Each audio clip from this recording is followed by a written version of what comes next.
जी जी, इस वक्त हम एक जनरल स्टोर पे आए हैं जहाँ पे जनाब सब्जी भी और जनाब हर चीज़ मिल रही है। ये शमाली महल्ला में ये भट्टी स्टोर किराना है जनाब, उस पर आए हम। तो आए जी भट्टी साहब से पूछते हैं कि महंगाई का असर इन्होंने कितना लिया है जनाब। सलाम जी भट्टी साहब, तुसा भी कुछ चीज़ा महंगियाँ की ना कि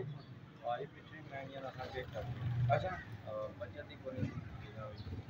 उल्टा पलियों नुकसान हो रहा है। उल्टा पलियों अच्छा ये दसो तुसी कि जनाब भी केड़ी हुकूमत जेड़ा ना काम सही सी, जेड़ी पहले नवाज शरीफ की हुकूमत है ते जेड़ी इमरान खान की हुकूमत है ओदे च महंगाई चढ़ी गई, ओदे ते महंगाई चढ़ी है। ते जेड़ी शमाली की हुकूमत है ओदे अर्धी हो ते हुन अज कल इलेक्शन दा दौर है, तुसी वोट किनु दियोगे? वोट ज़ाहिर है किसे भी नहीं देता, आपने किसे भी नहीं हुन वोट ते देनी है ना, किनु देनी है? नवाज शरीफ को देंगे जब तो अल्लाह ने नवाज शरीफ से कदे भी ना देते नवाज शरीफ को इंशाअल्लाह।